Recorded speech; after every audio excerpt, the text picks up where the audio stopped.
Hi, everyone. Welcome to the Happy Wife School Show. It's really nice to be back.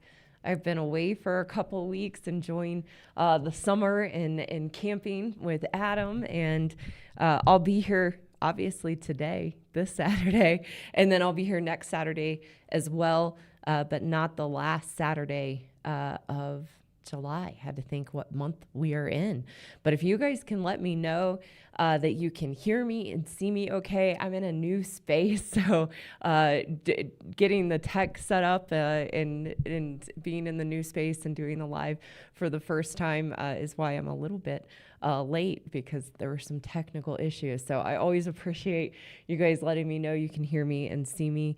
All right, so I will take a look at the chat here in just a moment. But before we get started, I always like to give a couple reminders. If you would like to listen to the show in podcast format, then you can find the Happy Wife School Show on Spotify or Apple Podcast. And if you do follow me there, make sure to give it a review, give it a like, because that helps it in the algorithm on those platforms.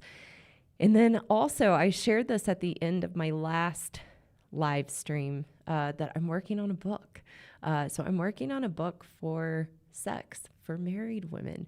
And we're just in the beginning stages, but I'm very excited about it. So I'll keep you guys posted as we continue moving forward in that and give you updates, and just very excited for that and to be taking that next step with the Happy Wife School. And then, as always, I like to point you guys in the direction of my colleague's YouTube channel, the autoimmune expert. Josie is incredible in teaching a whole new way to look at autoimmune and chronic illnesses, to look at the emotional state and our internal emotional state as the root cause of autoimmune, such as fibromyalgia, chronic fatigue, Hashimoto's, Graves' disease, and also chronic illness like chronic pain and anxiety and depression, or things like ADHD, that in order to resolve those issues and those illnesses, we have to work on our emotional state, that is the root cause. So please go check out her channel and learn more about what she does in her courses. And with that being said, I'm going to pop over to the chat here, make sure I'm coming through okay. Let's see. Oh, yeah, that's funny, Phil. So coming through loud and clear. Good to see some familiar names. I missed you guys the last couple weeks, but a big thank you to Steve and Phil for holding down the chat and keeping it a great place to be. I'm always so touched when I look through the chat at the end, and just how supportive and how engaged you guys are. Oh my gosh, Rhode Island Street Preaching Ministries, thank you so much. Right off the bat, just thank you. You seem like such a graceful woman. I can't believe you were ever a mean-spirited wife. Well, thank you so much. I've done some work on myself and appreciate that, and that comes through. So all right, guys, with that being said, I'm going to take the chat down. I'll take a look at the end of the show. Phil will send me some questions at the end, and I'll pick a couple to answer, and we'll go from there. So today we are talking about, is your wife using her emotional past as an excuse in your marriage? And for both the men listening and for the awesome women that join the live show on Saturdays, this is for you too. And this is very much a red pill moment for both good men and women, and I'll explain as we continue into the topic for today. It's just so good to be back, guys. Thanks so much. It feels so nice. So, all right. So the reason that I want to talk about this, what we're really getting into today, are the victim stories that we use as women about our emotional past, the things that have happened to us in our past that have created our emotional issues, that create our poor behaviors in the marriage, or our walls, our distance, our inability to show love or receive love in a marriage with a good man. That we take those victim stories and we use them as the excuses for our poor behavior and for our excuses of why we can't change. And good men unknowingly become gaslit by those stories, and to also get very wrapped into them and trapped in them and allow their wives to continue their poor behaviors because they're good men and they believe what their wife is telling them about what's happened to them in their lives, that they have these issues and problems. And good men will give us that excuse. So I want to talk about this to help good men to stop falling for the gaslighting from the I am this way because this happened to me story from their wives, and to also help women break out of that. That's where I was stuck for a very long time. I was in therapy on and off for about 6 or 7 years, and I became entrenched in my victim stories of what had happened to me in my past, why I was the way I was, the problems and issues that I had that I couldn't change. Therapy really enabled that in me, and I wanted that because I wanted the excuses. I wanted to feel sorry for myself. I wanted other people to feel sorry for me. And I wanted the get out of jail free card in life, that I couldn't change. I couldn't be different because X, Y, and Z had happened to me. And it's a really miserable place to live. And there's another choice and there's another path. And that's what I'm hoping women can hear from me today who are listening and see you don't have to hold on to your victim story anymore. And it doesn't have to be your excuse. And we're going to get more into that. So it's for good men and for women, very much a red pill moment. So many of the men listening, if not all of the men listening, have heard some version of, I am this way because this happened to me, from their wives,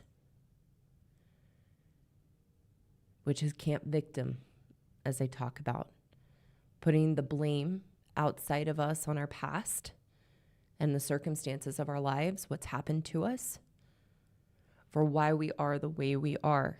And from that place of camp victim, we can't change. That's the whole purpose of camp victim and living in camp victim, is so we can't change. It's a defense mechanism against change because we're terrified of what will happen if we make changes in our lives. The truth is, and what men need to know, what women need to know to break out of this, the truth is that as grown-up adults, we always have the choice to make changes in our behaviors regardless of our past. That's the beauty of being an adult, is the ability to make changes, to create our own lives, and to put our lives on a different trajectory and a different path than our past. Adults are capable of making changes and making new choices to create the life that we want and to be the person that we want to be. There's nothing in our past that has any control or power over the choices we make as adults. There is nothing in our past that has any power or control over our choices that we make as adults. We get the exact opposite message in therapy and in our culture, which keeps us chained to our past and making us a product of our environment and our upbringing, instead of empowering women and individuals, that your past has no control over who you are and the choices you make as an adult. And when we slow down, we all know stories of people, public figures, who have overcome great difficulties and challenges in life, challenges in their childhood, to be successful and take themselves on a completely different path. One of the most well-known stories of a person who has overcome their past to create a completely different future in life is Oprah Winfrey. Love her or hate her, she had overcame extraordinary challenges in her childhood to create who she is now and the life she has now. That's just one example.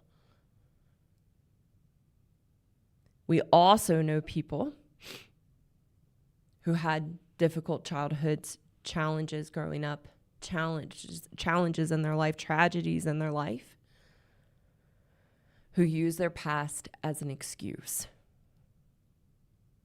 and a way to get out of life, to feel sorry for themselves and never have the ability to change. And they can hide behind that story so they don't have to be all that they can be and be the best they can in life.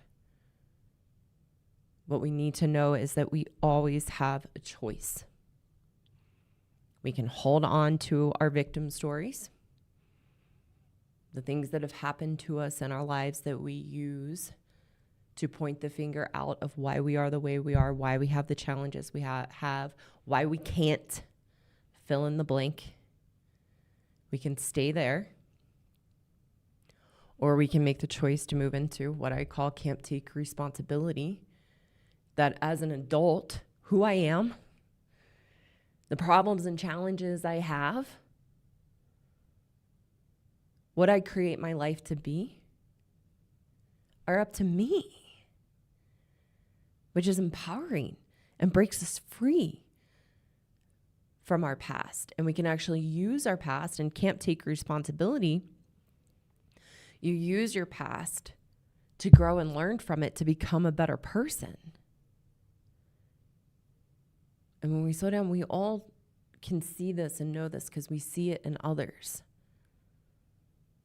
So for the men listening, I want to teach you to not fall for the hardship story of your wife that she uses as the excuse for why she can't change and why she has the issues that she has.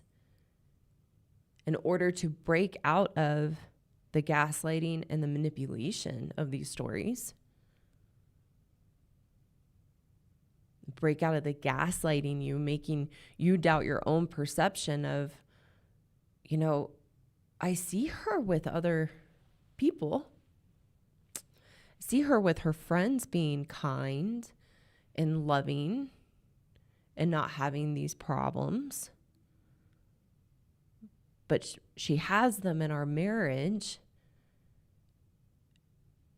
And then she makes you believe that it's because of her past and the things that have happened to her. And you get sucked into that. That's the gaslighting. Because you can see all the ways she shows up differently with others, or all the times she hasn't had the challenges that she has with you in other areas. Yet with you, she has the victim story or the hardship story she uses that she can't change. And she uses that on you to gaslight you. Well, that must be true. And a lot of the stories that we will use are untouchable. You can't question them, or you would be made to feel a bad person. And good men don't know any better, because we've all lived in the society and culture of our victim stories. And as women, we are so convincing and easily pull men into these stories. And you don't know any better, and you're a good man. You love your wife. You give her the benefit of the doubt. You don't want to believe that some of the poor behaviors she has in the marriage are her choice and just who she is, and what I say are woman ways. So it must be this experience from her past, which we're going to get into 5 common excuses women use about why they can't change here in just a moment. And for the women listening, remembering this is the red pill for women, being awakened to the truth, to see what's really happening so we have the opportunity to change. So for the women listening, from my personal experience, my own personal experience, I held on to all kinds of stories and things that had happened to me in my childhood. And they got reinforced and reinforced and reinforced in therapy and other healing modalities that I tried. And I could embellish the stories as time went on, make them sound worse and harder than they actually were, to pull people in and hunker down even more in my victim stories. And I did that so I had an excuse, and I could also get sympathy and people to feel sorry for me and give me leeway. And that got to be a very, very, very difficult place to live. So you have to ask yourself, and this was the question presented to me once I realized there was another way. For a lot of us, we don't realize that there's another path in life than using our past and the past circumstances that we've experienced in life as our whole identity and story of who we are in life, and then what we use of why we have the insecurities we have, why we can't open up and let people in, why we shut down and have walls, why we have trouble with money, you name it. Any problem or issue we have, we can pull out some piece of our past or some circumstance that we've experienced to say this happened and this is why I'm this way. And so when I was presented with another path of like, you don't have to go down this. This is a choice. You can be what I was taught. You can be a product of your environment and a victim of your circumstances, which is the model I was living in, going to therapy. Or you can be a product of your choices. And one of the most important questions my mentor asked me when I started working with him, and he started to help me to see I was the problem in my marriage and the problem in my life. I was 30 years old. I'm 41 now, almost 42. And he asked me, how old are you? 31. He said, how old were you when you think you were an adult and knew the difference between right and wrong and could make different choices? And I said, 18. He said, so here we are at 30, 31. Who you are and the problems you have in your life aren't because of your mom and dad. Not from the household you grew up in. It's because of you and how you're making yourself feel about yourself and the choices and decisions you're making from that place in you. And that was an awakening moment for me. No one had ever presented that choice to free me from my past and all my stories and all the things that had happened to me that I carried around and just retold over and over and over and over again. It's exhausting. And he asked me, who do you want to be? Do you want to be a victim of your past and your circumstances? Or do you want to be empowered and be the creator and master of your own destiny and recognize there's nothing in your past holding you back of who you can be today and what you can create and who you can be in the future? And that's where I started to learn about having character and building my character and making integrity important to me and making that a value in my life, to be the person that I said that I was, and most importantly, behind closed doors or in the dark. Because who I was in the dark and who I was behind closed doors and the shortcuts I took and the ways I cheated myself out of taking the harder way, the behaviors I held on to that I kept secret that I didn't want anyone to know about, those were the things causing me to feel bad about myself. And those were the things causing me to make destructive choices in my life. Not my upbringing, not my parents, not the things that had happened in the past. And again, that was an awakening moment. And then it became a choice. Who do I want to be? Do I want to start to walk a path of building my character, building integrity, and being in control of myself, my choices and decisions, with my past having no bearing over me, and letting that go and growing and learning from my past and using it to propel me forward in life?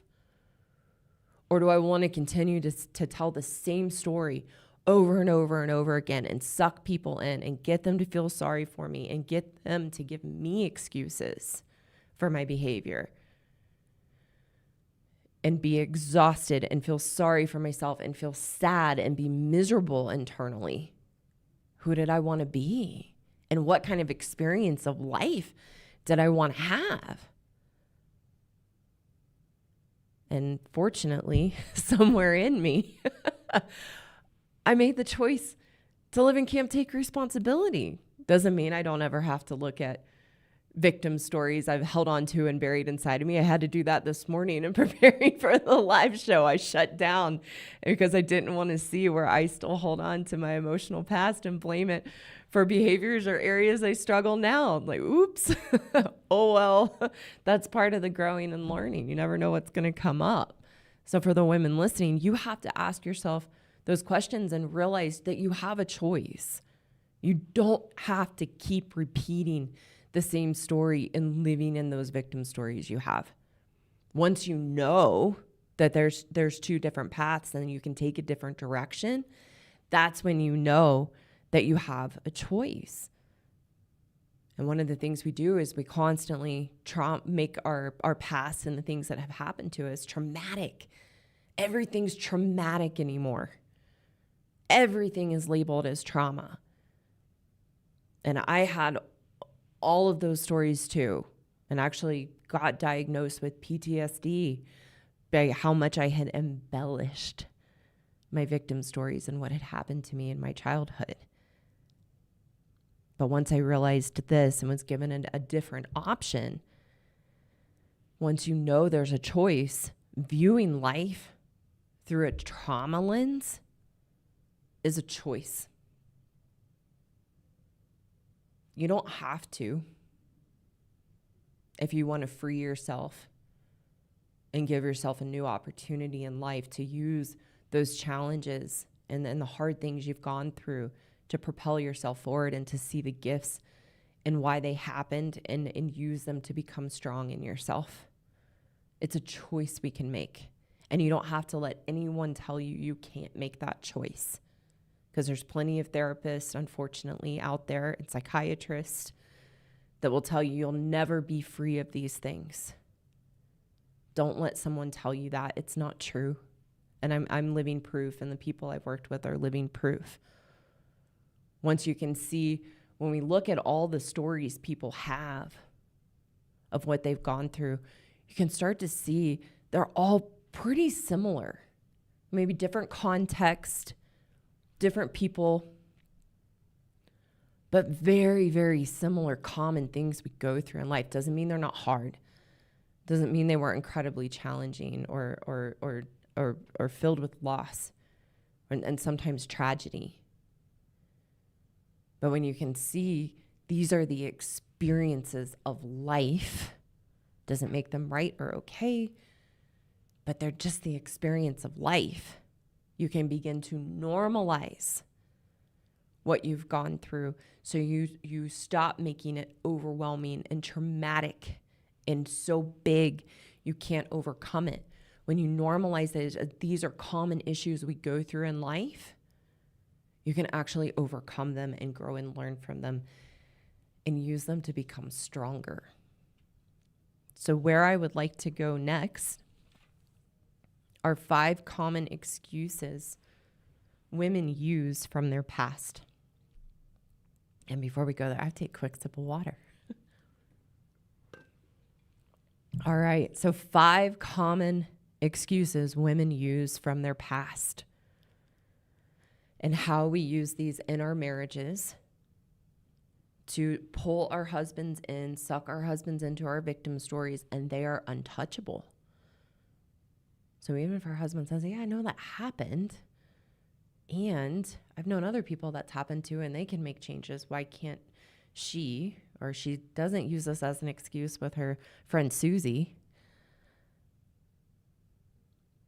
is to start to see these are just excuses and we can overcome them if we want to. So 5 common excuses women use from the past to blame the issues in the marriage on. Number 1, the problem in our marriage, fill in the blank of whatever problem. Can be a multitude of different problems. Number 1, the problem in our marriage is because I was in an abusive relationship for 5, 10, 15, 20 years. I've learned with women and myself the time frame we put on things of I was with someone and it was an abusive relationship for 10 years. That time frame is the kicker that allows us to exaggerate and dramatize what we went through. And again, it doesn't mean that these things didn't happen. The problem is how we use them as our excuse in life and to create that victim story.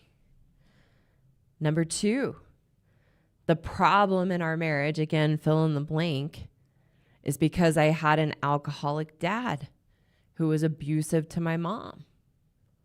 Or I had a narcissistic mother who was emotionally unstable. You can also flip those.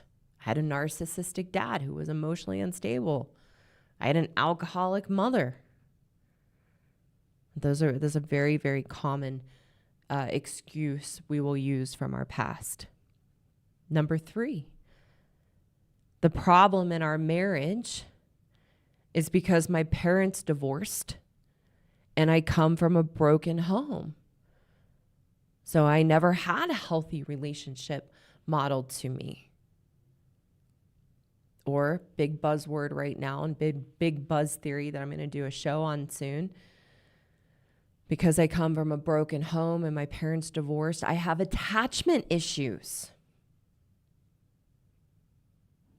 Fill in the blank of what we say the experience was that causes us to have X, Y, or Z problem. Number 4 of a common excuse women use from their past. My dad left, my dad left, and my mom worked all the time. So I had to raise my siblings and grow up at a young age. Again, you can flip these. My mom left, my dad was gone and had to work all the time. So I had to raise my siblings and grew up at a young age. Number 5, the problem in our marriage is because I had sexual trauma from my childhood. That's one of the most untouchable ones. What's really interesting is a lot of men that I talk to, I didn't learn, things with sex were great when we met, even in the beginning of our marriage. And then like 2 years ago, she started going to therapy and now she's remembering the sexual trauma she has. And that's why she has these hangups in sex. Again, not saying these things didn't happen, but it's how we use them as an excuse to not change and hold on to the issues and perpetuate our unhealthy behaviors. And that one is an untouchable one.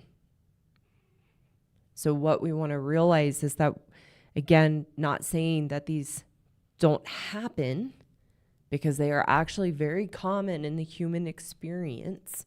Doesn't make them right or okay, but they're very common. But the problem is when we hold on to them and then we continue to embellish what happened and add to it to solidify and make the story ironclad and completely untouchable. So we always have the excuses. And how these excuses play out in a marriage between a woman and a good man is this is why I can't. So take any of those excuses. This is why I can't be emotionally adjusted. This is why I spend so much money and can't control my spending and be on a budget. This is why I can't show you love.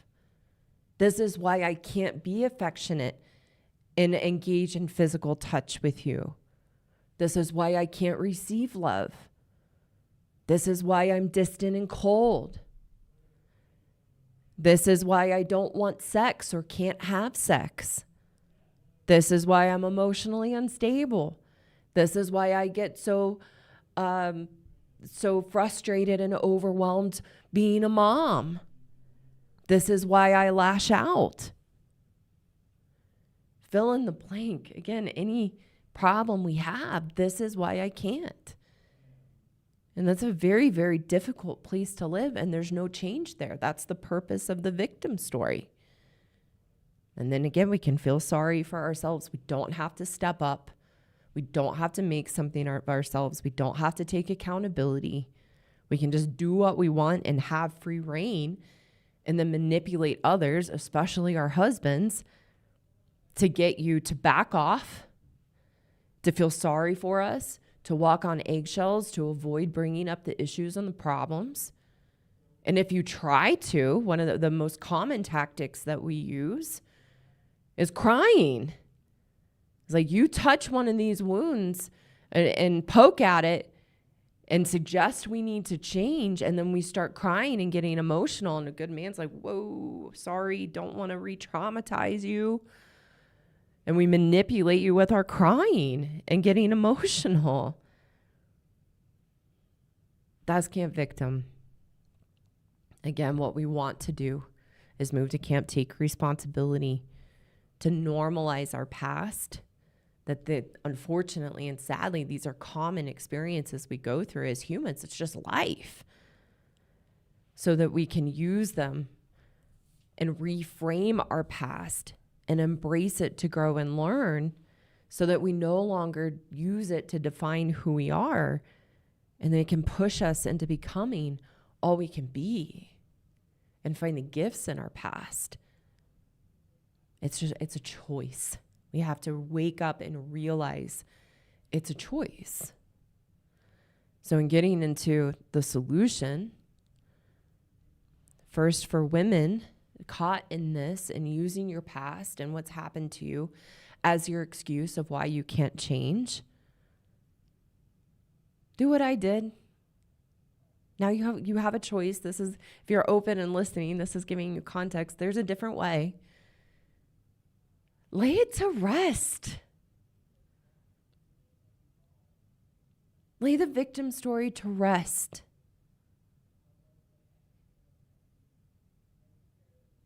You have a choice to do that. In order to have a healthy, happy relationship with your husband, you have to learn to let go of your victim stories. And you have to learn to stop blaming your emotional problems and behaviors and unhealthy behaviors on your past and what's happened to you. And from experience, it's an exhausting place to live. Constantly telling that story. Meet somebody new, go to a new therapist. Trade war stories of your past with your friends. It's exhausting to keep telling it and telling it and telling it and telling it. It gets really old. And that's what I had realized. God, this is old. And I was so relieved to have a different path and not have to keep telling and living in that same story. And when you realize that and you can move into Camp Take Responsibility, you can just stop it. There's a great clip. I don't remember if it's an SNL clip. Some of you guys will be able to tell in the chat. And I always get Bob Hope and Bob Newhart confused, but I believe it's Bob Newhart. And it is this great, and I could be totally wrong there, so don't quote me there, but somebody will find it and like post the link in the chat. But there's an old skit where a woman goes and to see a therapist, and she's talking about her phobias and fears and traumas, and his response to all of it is, stop it. Just stop it. And once we know we have that choice between those two different paths, we actually can do that. And it's very, very empowering. For the men listening, the solution, you have to break out of the gaslighting. So you stop being trapped in your wife's excuses and allowing her to live in those excuses. You have no control whether she continues to live in her victim story or not, but you do have control to no longer be sucked into them and have them pull on your heartstrings and give her a pass of, oh, well, that just happens because she came from a broken home, so that's why she has these issues. Nope. It's our own internal doing inside of us. And it doesn't mean difficult things didn't happen, but as grown-up adults, again, we have a choice to live in that and use it as an excuse, or grow and learn from it and use it to propel us into being more than we ever imagined we could be and actually changing. That's the choice we have as adults. So when a good man can see what's really going on, again, it doesn't mean you can change it, but you can stop being manipulated by the victim stories and hardship stories to see what she's actually doing, so you can remain solid in yourself and no longer be manipulated in that way, even when she tries to. And there we have it. Thank you guys so much for joining me. Give the video a like if you haven't already. Consider subscribing to the channel. We are oh so close to 200,000. We're right on the edge of 197,000 subscribers, which is very exciting. Looking forward to hitting that 200 mark. So please be sure to share the channel for those you know that this message could help. I'm going to go to the chat. Phil's going to send me some questions. I'm going to take another sip of water, and we'll see what's in there to answer and look at for today. All right. Cool. So I'll go over here. Where's that? Thank you so much, Phil. Always so generous. Thank you for your testimony and example, Karen, in regards to Adam. Thank you, guys. Adam's doing awesome. Adam started a new job with an incredible company. I'm so happy for him and where he's landed for this next step in his career. For those that don't know, Adam is a plumber, and he just found an incredible job with great people and a great environment. And I am so happy and so excited for him in that. So he's doing great. We're enjoying the summer. We recently went to where were we? So I'm in Colorado, for those that don't know. And we went to, it's right outside of Carbondale, Colorado, which is on the western slope, a very, very, very small town called Marble, Colorado. And it's called Marble, Colorado, because it has a marble quarry. And it's actually where they took the marble for the Lincoln Memorial and the Unforgotten Soldier. And just like, it's a town of 100, has no services, but they do have this incredible barbecue joint called Slow Groovin' Barbecue. So if you're ever in that area, definitely go check that out. But we were at a great campground called Bogan Flats Campground right on the Crystal River, and it was just lovely. So we're having a great summer. So thank you for the regards to Adam and letting me share a little bit of what we've been up to.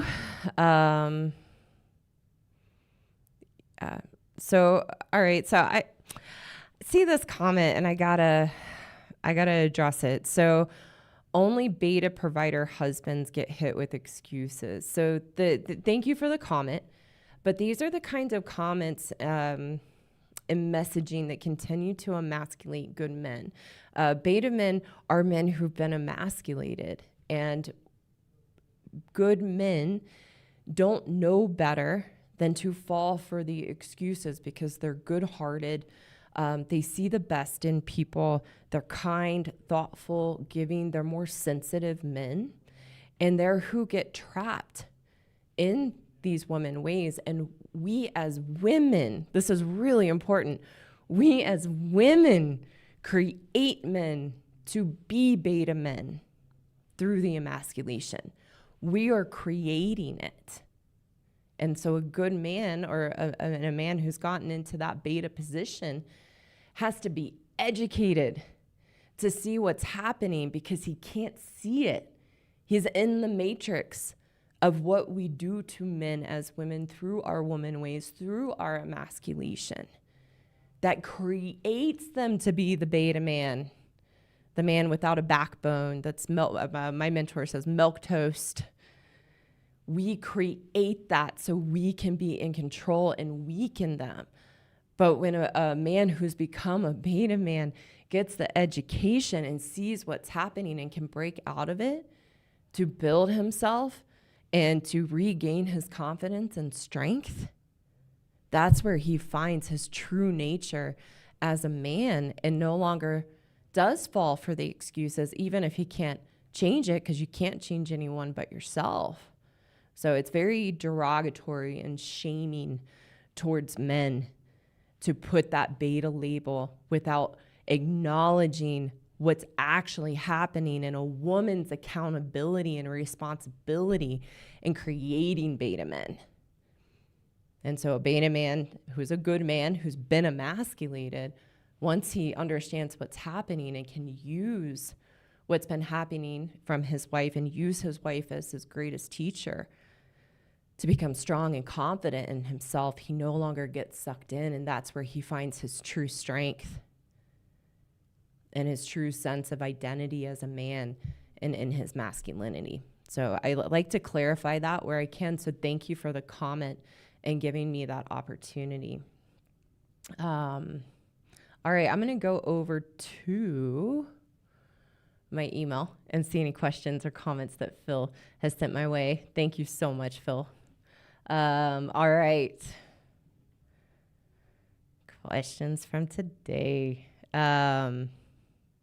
Rabid Gator, ask Karen if she will do a video on gold diggers. So what I find is that, well, yes, there are gold diggers. What's more common is a woman looking for security. And when gold digger is like a subculture of women more on the fringe, and can be more, say, high maintenance or even low quality women who are gold diggers. It's not the norm of the population that I am talking to.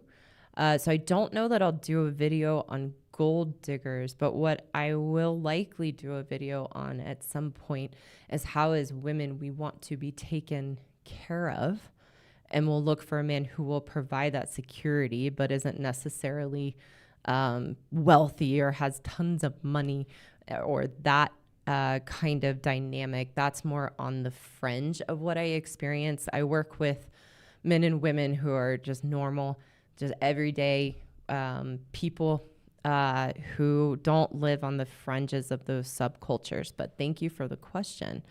Thanks, Andy. You are one darn smart lady. Well, I appreciate that. I see you're from Canada. Thank you so much for joining us.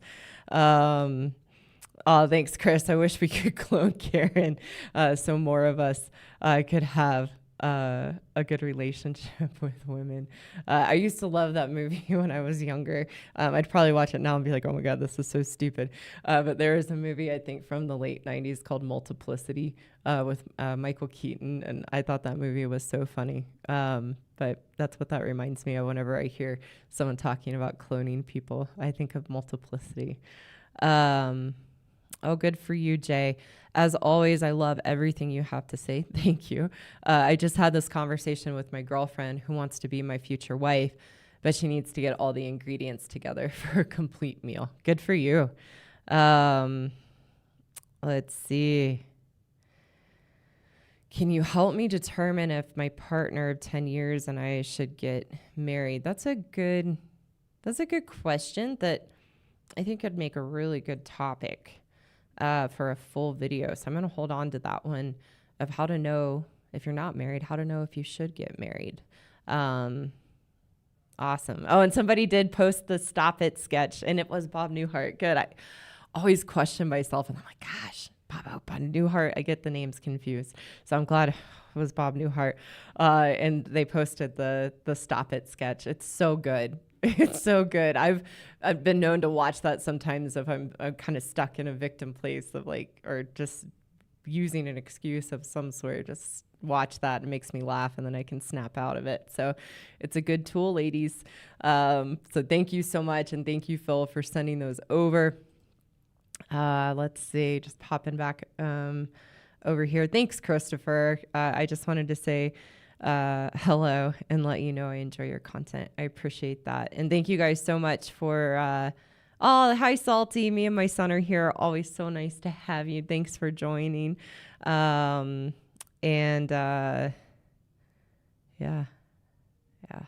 I'm not going to touch that one. I got to wrap up. I've got some plans. Me and my team are going to go have lunch and get some furniture for our new offices. So I'm not going to, I saw some things that I might want to touch, but I'm not going to. We'll save that for next time. But thank you guys very much. I hope you have a safe and blessed weekend. And I look forward to seeing you next Saturday. I was scared today. I was like, am I going to remember how to do this? But I think it turned out all right. So thanks for being here, and I'll see you guys next week. All right. Bye.